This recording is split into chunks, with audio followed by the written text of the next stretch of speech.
Hello everyone, today let's solve the house robber 2. So if you haven't watched my first video, house robber 1, please watch it, okay? And for this question, right now, all the house at this place are arranged in a circle. That's the only difference.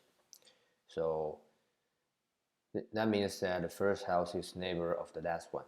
So how can we solve this question? We can think in this way, okay? So if we rob the first house, it means that we cannot rob the last house, right? So it means that we can only rob, in this case, 1, 2, 3. So we divided this question into a smaller one, right? And we can use house robber 1 to solve this question, right? And then it's the same as if we don't rob the first house, we can rob the last one. So it means that we can rob 2, 3, 1, right? And this is another house robber 1 question. So we divided house robber 2 into the two separate house robber 1 questions, and then we just choose which one is bigger and return the answer, and that's it.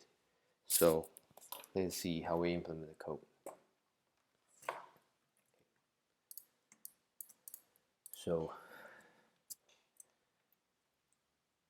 if the nums is equal to nil, edge cases num equal to 0, then just return 0. And if we only have one element, we just return it.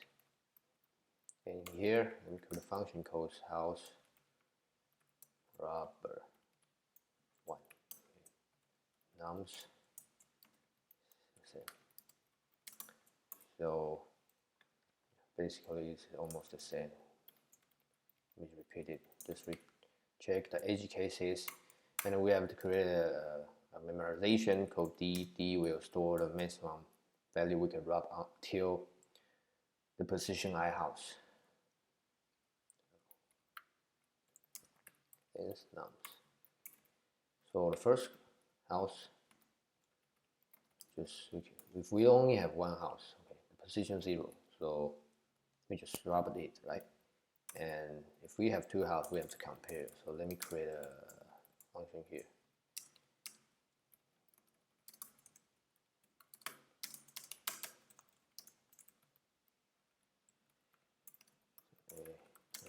Okay. So if we have two houses, we just choose the bigger one.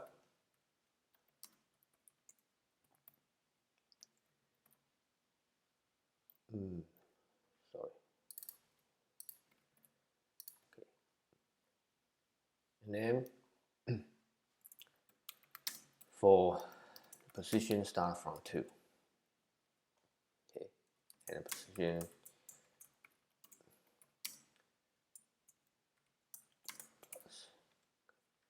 so for the position I, okay, the maximum value we can rob until the position I is, we just choose which one is bigger. First, if we rob this house, the position I house, means that we rob it and we have to plus the number, the maximum value of the house, the money we can rob until the position I minus 2, because we cannot rob the previous one. So the maximum value we can rob is current value plus the maximum value we can rob until the position I minus 2. Versus if we don't rob this house, the maximum value is the previous one, right? The I minus 2, the previous position.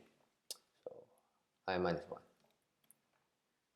And then in the end, we just return the last position, the maximum value we can rob till the last position. That's nums minus 1. This is our rob house 1. So in here, we just choose the bigger one, right? So max. So first, if we rob the first house, we cannot rob the last one. So house robber 1 and nums nums minus 1. And if we don't rub the first house, means that we can rub the last one.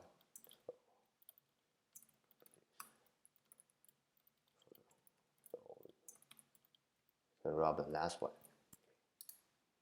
For the time complexity for this algorithm is O(n), because we just use 2 rubber house 1, and the space complexity is the same, O(n). Let's see.